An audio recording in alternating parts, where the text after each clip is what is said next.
¿Qué hay, mi queridísimo ser del otro lado de la pantalla? Mi nombre es Gregory Vicent y el día de hoy vamos a comenzar con un nuevo video en el cual vamos a hacer algo un poco diferente a lo que usualmente hacemos aquí en el canal.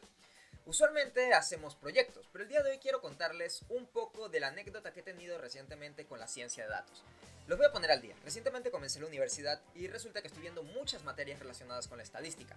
Entonces, a mí que me gusta tanto la programación, me planteé, ¿qué área de la programación hay que emplee la estadística de una forma práctica? Y resulta que esta área sí que existe y se llama ciencia de datos. Entonces, este último mes me he estado preparando y he estado investigando y estudiando todo el tema relacionado con la ciencia de datos. Les repito, esto no va a ser una masterclass de cómo vamos a iniciar en la ciencia de datos dada por alguien que tenga muchísimos años de experiencia, sino por alguien que acaba de iniciar. Y si tú estás en este mismo trayecto, al igual que yo, pues enhorabuena, somos compañeros de aprendizaje. Simplemente quiero hacer un pequeño resumen en este notebook que voy a estar dejando acá abajo en la descripción del video para que lo puedan chequear más con calma. Y les voy a estar narrando un poco de todo lo que ha sido este mes de aprendizaje sobre ciencia de datos. Así que vamos por el principio. Muy bien, en cierto punto lo único que me pude plantear y la mejor forma que pude expresar lo que sentía era con la frase lo único que sé es que no sé nada. Y es que así comenzamos todos al aprender cualquier área de conocimiento, al embarcarnos a cualquier tipo de área del saber del ser humano. No sabemos absolutamente nada de esa área y tenemos que comenzar por algo. Es por eso que el mejor consejo que puedo darles, y no únicamente para la programación o la ciencia de datos, sino para cualquier área en la cual te estés adentrando, es empápate del tema. Y esto lo digo por experiencia propia, ya no únicamente con ciencia de datos, sino también a la hora de programar. Yo aprendí a programar por mi propia cuenta y recuerdo que no tenía ni la menor idea de qué significaban esos jeroglíficos extraños que aparecían en la pantalla. Los colores eran bonitos, pero realmente no tenía ni la menor idea de lo que estaba ocurriendo ahí. Así que comencé a buscar en un montón de blogs, en sitios de internet, ver canales de YouTube, intentar empaparme del tema, ya que al más leer y al seguirte empapando vas a comenzar a ver nueva terminología que va a ser importante para que de esta manera puedas entender de qué trata el tema del que quieres aprender. Esta nueva terminología no hace falta que te la aprendas al pie de la letra. Poco a poco, entre más leas, más vas a darte cuenta que ciertos términos se repiten constantemente y de esta manera estos se te van a quedar grabados. Lo importante es que entiendas el contexto de lo que trata el área en donde quieres meterte, en este caso la ciencia de datos. Una de las mejores formas de hacer esto, además de leer, porque es muy importante leer de qué trata todo este tema, son los canales de YouTube. Actualmente no hay demasiados canales de YouTube que pueda recomendar, ya que no hay demasiados canales en español referente a la ciencia de datos. Sin embargo, hay dos que me parecieron bastante relevantes y muy buenos. No únicamente para aprender, que también puedes hacerlo con ellos, ya que tienen bastantes videos muy interesantes, sino también para motivarte, ya que ves proyectos muy interesantes y a estas dos personalidades en el mundo de la ciencia de datos en YouTube me parece que contagian mucho esas ansias de querer aprender más. Aquí les dejo el link de estas dos personalidades, pueden verlos y ver sus canales y seguirlos. Así de esta manera como que la comunidad de ciencia de datos aquí en YouTube va a ir creciendo más y más y más. Pero ok, ya te empapaste del tema, ya entendiste de qué va todo este tema de la ciencia de datos, o por lo menos tienes una noción básica. Ok, pero ¿qué sigue? Ahora, ¿por qué lado hay que meternos? Ok, si investigaste lo suficiente te vas a dar cuenta que este diagrama de Venn se repite de una forma más o menos continua y te lo vas a terminar topando tarde o temprano. Este diagrama de Venn muestra las habilidades necesarias que tiene que dominar alguien para convertirse en un data science. Y es muy importante que entiendas esto, ya que en el mundo de la ciencia de datos no únicamente existe este rol. Este personaje de Data Science es uno de los tantos roles que existe dentro de la ciencia de datos, ya que también podríamos encontrar otros roles como pueden ser el Data Analyst, el Data Engineer o también puede ser el Business Intelligence. Todos estos, entre más investigues, más te vas a ir dando cuenta que se dividen estas ramas y cada uno se especializa en cierta área en concreto. Sin embargo, este diagrama de Venn está muy bien para comenzar y tener una noción más general de qué es exactamente lo que hace un Data Science. En este caso, podemos ver que un Data Science, en concreto, tiene que dominar tres áreas de conocimiento. Un área que denominamos Hacking Skills, otra que denominamos Math and Statistics Knowledge, que es básicamente conocimientos estadísticos y matemáticos. Hacking Skills hace referencia más que nada a los conocimientos informáticos y ya vamos a estar describiendo cada uno de estos para poder entrar en detalles. Y los Substantive Expertise es básicamente el conocimiento del área de negocio en el cual vas a centrar tus esfuerzos como Data Science. Vamos a ir viendo cada una de estas áreas un poquito a continuación, ya enseguida. Pero tomen en cuenta que en la intersección de cada una de estas áreas podemos encontrar otras áreas interesantes, como puede ser entre Hacking Skills y las habilidades matemáticas, encontramos el área de Machine Learning. Entre el Substantive Expertise, o sea, área de negocios, y las matemáticas, encontramos un ámbito más tradicional. Y pues así podemos irlo interpretando. Pero lo importante es que estas tres áreas son las que conforman a un Data Science. Es muy importante que tengamos en cuenta esto. Ok, ¿qué sigue? Una vez que entendemos esto, vamos a ir describiendo mejor qué es lo que hacen cada una de estas áreas o en qué se enfocan. Ya tenemos una noción más global de cómo desglosar todo lo que viene a ser un Data Science. Cómo podemos introducirnos en la ciencia de datos. Tenemos una habilidad que son las habilidades de Hacking Skills, las habilidades matemáticas y las habilidades del área de negocio. Ahora vamos a detallarlas un poco más para entender cómo podemos introducirnos en ellas. Ok, yo recomendaría comenzar por las Hacking Skills y que tengas muy en cuenta esto. No hay una mejor área para iniciar. Es posible que tú ya tengas conocimientos matemáticos y pues esta sea el área de saber que mejor te va. Ahora toca extenderse a las demás áreas. Puede que tú seas un muy buen informático y ahora te toque reforzar el área matemática y entender sobre el área de negocios. Y el área de negocios es muy interesante ya que con ella tú podrías ser un psicólogo, por ejemplo. Nada que tenga que ver ni con matemática ni con las habilidades informáticas y aún así desarrollar estas dos áreas para hacer ciencia de datos en tu respectiva área de conocimiento, como la psicología. Pero ahora vamos con las Hacking Skills. Las habilidades de Hacking Skill vienen a ser estas habilidades informáticas que habíamos mencionado antes. Estas habilidades informáticas bien pueden ser las habilidades de programación, pero quiero que quede claro que no solo se limitan a esta, ya que podríamos aquí también englobar cuestiones como pueden ser las habilidades de manipular bases de datos, de hacer web scraping, las habilidades de integrarte o de subir a alguna especie de servidor tu modelo de Machine Learning. Estas habilidades también son consideradas habilidades informáticas. Pero para no complicar mucho las cosas, vamos a centrarnos principalmente en una de las decisiones más importantes que podrías tener que tomar a la hora de introducirte en la ciencia de datos. El lenguaje de programación. Así es, señores. Vamos a tener que escoger entre un gran abanico de lenguajes de programación que sirven para la ciencia de datos. Go, de Google, sirve para la ciencia de datos. También he visto que JavaScript sirve para esto mismo, entre otros lenguajes de programación. Sin embargo, los dos lenguajes de programación que destacan entre todos los demás, para que no te rompas mucho la cabeza decidiendo entre uno u otro, son R y Python. Cada uno tiene sus ventajas y sus debilidades referente a la ciencia de datos. Ambos son muy utilizados en este ámbito, sin embargo, Python es el que tiene un mayor auge en la actualidad referente a la ciencia de datos. Ojo, eso no quiere decir que no haya que aprender R. También sería conveniente que un científico de datos supiera los dos lenguajes de programación. Es lo que he leído, que quede muy en claro que todo lo que estoy diciendo es de alguien que acaba de investigar alrededor de un mes referente al tema y apenas se está introduciendo en todo este tema. Si tú tienes más experticia que yo, por favor déjalo acá abajo en los comentarios y con mucho gusto todos vamos a poder leer y aprender de tu conocimiento. De momento, esto solamente espero poder orientar un poco con lo que he estado investigando. Pero como les venía diciendo, R es un gran lenguaje de programación a la hora... R, el de este lado, es un gran lenguaje de programación a la hora de introducirse a la ciencia de datos, al igual que Python. Sin embargo, Python tiene un mayor auge últimamente ya que su ecosistema ha estado alimentándose mucho de nuevas librerías y paquetes para hacer ciencia de datos. En lo personal recomiendo comenzar por Python, ¿ok?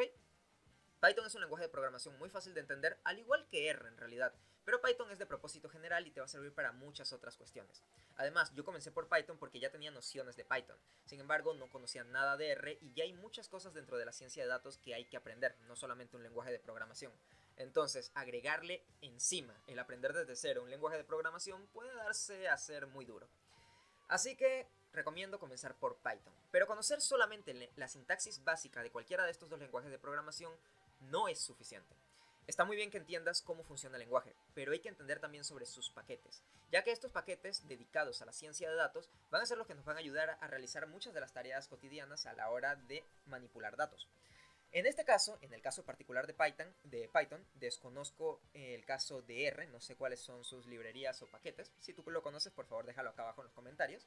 Y así yo también puedo investigar un poquito más de R. Y quién sabe, quizás en un futuro traer aquí al canal más conocimientos sobre R. Pero podemos ver que aquí tenemos a NumPy, Pandas y Matplotlib como buenos representantes de lo que vienen a ser paquetes para Python. Y son paquetes realmente importantes a la hora de aprender ciencia de datos. Vamos a comenzar por el primero, NumPy. NumPy nos permite dar esteroides, nunca mejor dicho, a los arreglos normales de Python. Con los arrays de Python son una estructura de datos que nos permite almacenar, mejor dicho, datos dentro de ellos. Sin embargo, con NumPy podemos extender las funcionalidades de estos arrays. Así le podemos aplicar funciones que nos permitirán hacer cosas muy interesantes con estos arrays. Primero que nada, aquí podemos ver un pequeño ejemplo con NumPy y podemos ver cómo podemos crear un array de NumPy. Y vemos que aquí está representado de una forma muy sencillita. Voy a ampliar un poco más esto para que lo puedan ver mejor. Y aquí podemos ver que el arreglo de NumPy es exactamente igual a un arreglo de Python. Sin embargo, nos provee unas funcionalidades muy interesantes, algunos métodos que nos van a servir mucho a la hora de analizar datos. Por ejemplo, el método min, el cual nos va a devolver dentro de este conjunto de datos el dato que tenga el valor menor, o sea, el dato más pequeño, en este caso el 1. El min, que básicamente es la media aritmética de este conjunto de datos, en este caso viene a ser el 3. Y posteriormente también tenemos el max, que a contraposición del min nos devuelve el número de mayor valor dentro de este arreglo. Y con esto hay muchas otras funciones y métodos que nos pueden servir dentro de NumPy para analizar datos. Y el array es muy importante, ya que con el array podemos comenzar a hacer data frames. Es la estructura básica de datos para crear data frames, los cuales podemos crear con pandas. ¿Y qué es un data frame exactamente? Un data frame es una estructura de datos muy similar a lo que viene a ser una tabla, con filas y columnas, en la cual vamos a estar almacenando datos. Los datos, precisamente, que vamos a estar utilizando para hacer análisis. Claro, es una forma de almacenar datos muy bien estructurada, o más que de almacenar datos, de representar datos, porque pese a que estos datos pueden ser vistos como lo veríamos en una base de datos relacional, con sus tablas, filas y columnas, como había dicho, los data frames nos sirven es para manipular estos datos, tenerlos de una forma estructurada y poder hacer diversas funciones con estos. Y así poder representar lo que querramos representar o transformar los datos como querramos transformarlos. Aquí podemos ver un ejemplo muy sencillito que hice de pandas para que vean cómo se ve un data frame, tal cual como les mencioné. Filas y columnas. Cada columna representa una feature o una característica de nuestro conjunto de datos y cada fila representa un registro de uno de esos datos. Posteriormente tenemos a Matplotlib. Matplotlib es una librería que nos va a permitir representar nuestros datos. Ya tenemos a NumPy, que nos permite hacer arreglos. Tenemos a Pandas, que nos permite trabajar con la estructura de datos predilecta para analizar datos, que es el data frame. Aunque no es la única, también tenemos series de tiempo, pero no nos vamos a meter con eso en este video. El data frame, y también tenemos a Matplotlib para representar estos datos. Con Matplotlib vamos a poder representar los datos que estemos analizando, ya que hay muchas ocasiones en las cuales visualizar nuestros datos nos va a dar información que de otra forma jamás nos hubiéramos percatado. Aquí podemos ver una forma muy sencillita de utilizar Matplotlib. Como pueden ver, esto es un diagrama de barras muy sencillito en el cual estamos haciendo un conteo de las frutas que tengo por aquí en un array. Entonces, esto es básicamente lo que nos permite Matplotlib. Y que quede muy claro, este no es la única funcionalidad de Matplotlib, ya que tiene muchos otros tipos de diagramas o muchos otros tipos de gráficos que podemos representar con él. De hecho, de todas las librerías que acabo de mencionar, entre NumPy, Pandas y Matplotlib, a mí personalmente se me hizo más difícil aprender Matplotlib por este gran abanico de gráficos que tiene. Además de que hay que entender para qué sirve cada gráfico, en qué situaciones es mejor utilizar uno u otro. Y hay que decir que se puede tunear mucho cada uno de estos gráficos. Podemos ponerles títulos, leyendas, colores, estilos, podemos cambiar el formato. Hay muchas cosas que podemos hacer con Matplotlib. Pero vamos a irlo haciendo poco a poco, ¿ok? Mi recomendación es que te tomes un tiempo para jugar mucho con cada una de estas librerías y te metas en su documentación oficial. Aquí dejo los enlaces de cada una de estas documentaciones para que las puedas ir chequeando. Y te pongas a jugar mucho con estas librerías, porque te juro que entre más lo lees puede complicarse más. Así que es mejor leer poquito y poner mucho en práctica. Y leer poquito y poner mucho en práctica. Y reiterar constantemente hasta que puedas entender cómo trabajar con estas librerías.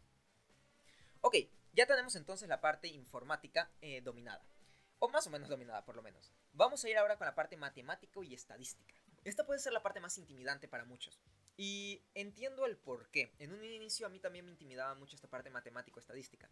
Ya que, en realidad no nos enseñan demasiado a agarrarle cariño a las matemáticas. Pero La verdad es que no hay por qué tenerles miedo. Las matemáticas nos van a ayudar mucho a la hora de analizar datos y nos van a ayudar a contar la historia de estos datos. Vamos a comenzar a entender para qué las matemáticas nos sirven dentro del conjunto de datos y las vamos a ver puestas en práctica, ya no únicamente con nociones abstractas. Eso es lo lindo de la ciencia de datos, por lo que estuve viendo este mes, que las matemáticas comienzan a tomar una forma muy importante y comienzas a ver para qué sirve qué cosa y en qué momento puede ser aplicado. Pero para no dar tantas vueltas a este asunto, entiendo que muchas veces no tenemos unas nociones básicas de matemática bien establecidas. En concreto, hay que entender que hay matemática y estadística, ¿ok? Tómalas como dos cosas un poco diferentes. Pese a que las dos se llevan muy de la mano, eso sí, es importante que primero comiences por la parte matemática. Yo te recomendaría por una parte matemático básica. Domina bien los fundamentos de la matemática. Estos son la aritmética básica y el álgebra básica. Primero la aritmética básica. Entiende bien cómo sumar, cómo restar, cuál es la ley de los signos, cuál es la multiplicación, cuál es la división, cómo se aplican estos formatos. De verdad, parecen conocimientos muy básicos y sé que puede ser un poco aburrido aprender esto al inicio. Pero si no tienes buenos fundamentos, las matemáticas se comienzan a hacer cada vez más y más y más difíciles. Y no porque sean complicadas en sí, que a veces pasa, sino porque no tenemos buenos fundamentos matemáticos. Si quieres saber una buena página para comenzar a adentrarte en el mundo de las matemáticas propiamente dicho, te voy a recomendar esta que se llama Khan Academy. Khan Academy es una organización sin fines de lucro que acepta donaciones. Si quieren donar, es una muy buena organización que nos enseña un montón de disciplinas, y en serio, un montón de disciplinas, entre ellas la matemática. Y podemos ver aquí que enseñan matemática desde un nivel muy básico, un nivel infantil, hasta un nivel llegado ya universitario. Así que si quieres comenzar en tu camino por las matemáticas, te recomiendo que utilices a Khan Academy, ya que tiene muchos videos en español y muchos ejercicios. Y la explicación es honestamente muy buena. Yo personalmente aprendí aquí y gracias a Khan Academy es que he podido realmente mejorar y quitarme la frustración de no entender las matemáticas. Ok, pero una vez que ya pasamos las matemáticas básicas, lo que viene a ser la aritmética, sigue el álgebra, que también está en Khan Academy. Pero es importante entender esto, ya que si no entendemos bien la aritmética, no vamos a poder pasar al álgebra. Y el álgebra, ahí vamos a ver ecuaciones, y las ecuaciones nos llevan a ecuaciones lineales. Y las ecuaciones lineales nos llevan a entender cómo funciona la pendiente en un mapa cartesiano. Y esto es utilizado para hacer modelos de Machine Learning, como por ejemplo la regresión lineal. Entonces todo se va comunicando, todo se va interconectando. Esto puede sonar complejo, pero tómalo con calma y paciencia. Esto no es una carrera. Esto es poco a poco y es cuestión de resiliencia, amigo mío, ¿ok? Te lo aseguro, yo también estoy comenzando por esto y no tengo mucha noción de todo. Así que hay muchas cosas que todavía siento que me hacen falta, pero vamos poco a poco. Ahora, la parte estadística. La parte estadística, y es lo que más estoy viendo últimamente, se puede dividir en dos áreas. La estadística descriptiva y la estadística inferencial, ¿ok? Principalmente deberías enfocarte primero en la estadística descriptiva, ya que es la que más te va a ayudar para comenzar a hacer tus primeros análisis de datos. La estadística inferencial la puedes dejar un poquito para más adelante. Yo todavía no me meto con ella, honestamente. Primero estoy viendo bastante estadística descriptiva, para así poder hacer análisis de datos y poder entender mejor cómo manipular estos datos, poderlos mover a tu ritmo, a lo que tú quieras llegar a hacer o lo que quieras llegar a conseguir con estos datos y aplicar las librerías que habíamos dicho anteriormente sumado a la estadística y a la matemática.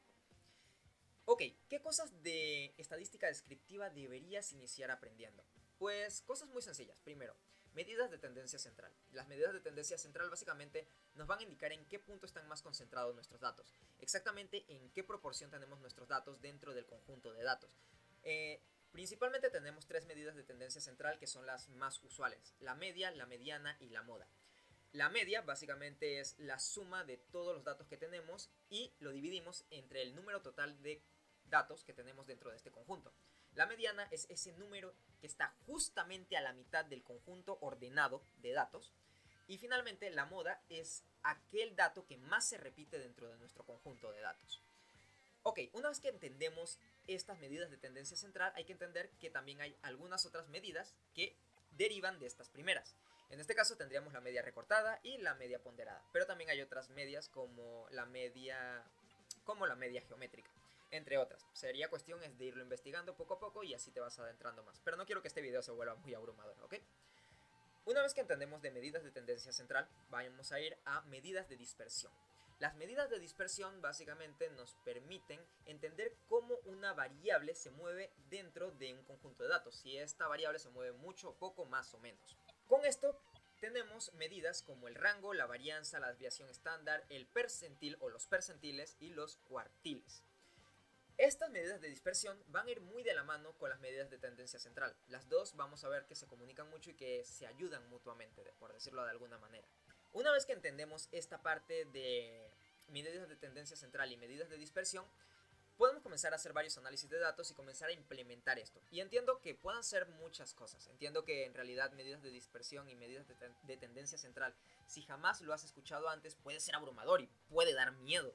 Pero tómalo con calma, repito, todo esto tómalo con calma, porque son muchas cosas.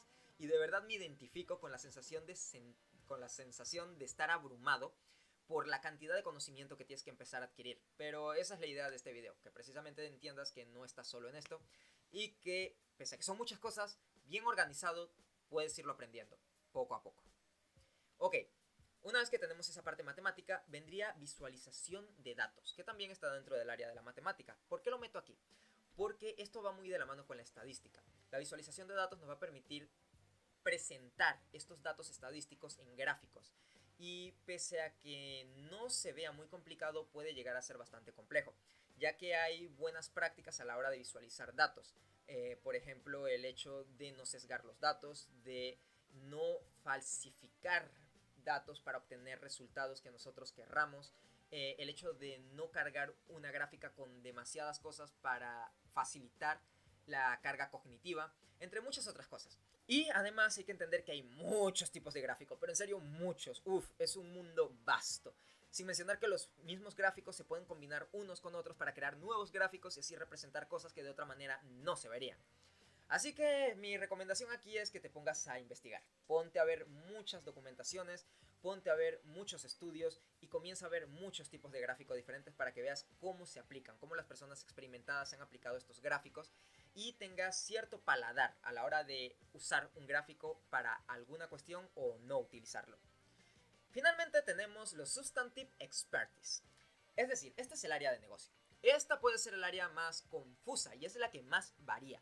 ¿Por qué? Porque las matemáticas siempre van a ser matemáticas, la estadística siempre va a ser estadística y la informática, pese a que cambia mucho con el tiempo, en realidad sabemos que son computadoras. Entonces, ¿qué es el área de negocio? El área de negocio es ese lugar en concreto, esa industria en donde vamos a estar aplicando la ciencia de datos. Todos estos conocimientos matemáticos, estadísticos e informáticos vamos a aplicarlos en esta área de negocio concreto para solucionar problemas. Porque al final del día eso es lo que hace un data science, solucionar problemas a través de datos. Y es importante conocer estos datos, conocer en qué área nos estamos desenvolviendo. ¿Acaso es el área de la medicina? ¿Es un área financiera? ¿Es el área de marketing? ¿Es un área de derecho? Todas estas áreas y todos estos profesionales, tanto abogados, doctores, marketing, financistas, todos ellos, pese a que no tengan experiencia ni nada que ver con computadoras o matemáticas, pueden pasarse al área de la ciencia de datos o pueden adquirir algunos conocimientos de ciencia de datos para así traerlos y beneficiarse de este conocimiento en su propia industria. Entonces, nosotros como científicos de datos deberíamos, o sería una buena idea especializarnos, centrarnos en un área de conocimiento o en alguna industria que querramos dedicarnos y dedicar nuestro esfuerzo en esta, para así enfocar todo lo que sabemos y todo lo que vamos conociendo en esta área concreta. Porque no son los mismos los datos que vamos a estar manejando en el área financiera a los datos que vamos a estar manejando en el área de la biología, por ejemplo. Entonces, conocer bien tu área de negocios te va a permitir entender para qué te sirven tus datos, qué preguntas quieres responder con los datos, qué clase de problemas quieres solucionar y cómo los vas a solucionar. Esto es lo que nos da el conocer bien nuestra área de negocios, ¿ok? Y básicamente eso era lo que quería presentar aquí. No sé si el video quedó muy largo o muy corto. Puede que haya sido un video un poco más aburrido de lo usual. Pero de verdad tenía ganas de presentarles todo esto, ya que es el lugar en donde más estoy metiendo esfuerzo últimamente. Este mes es donde más he estado metiéndole ganas. Así que si tú también estás un poco confundido o un poco perdido en todo esto, en toda esta área de la ciencia de datos, pues felicidades, encontraste un canal en donde vamos a comenzar a ver bastante contenido referente a ciencia de datos. ¿Por qué? Porque este canal también lo creé para yo aprender y compartir las cosas que voy aprendiendo poco a poco. No soy ningún experto, pero espero poder ayudar a algunas personas con este conocimiento. Eso ha sido todo hasta ahora y recuerda que si te gustó este video puedes regalarme un buen like, suscribirte al canal si todavía no estás suscrito, lo cual me ayudaría mucho. Y si tienes alguna idea de algún proyecto que quieras ver en algún futuro o alguna tecnología que quieras integrar aquí al canal para algún futuro proyecto, eres libre de dejarlo aquí abajo en los comentarios. Eso me ayuda muchísimo a posicionar mejor estos videos. Y además es lindo que de vez en cuando te dejen un "Hey, me gustó tu video, muchas gracias por compartir el conocimiento". Ok, eso ha sido todo y hasta la próxima, mi queridísimo ser del otro lado de la pantalla. Bye bye.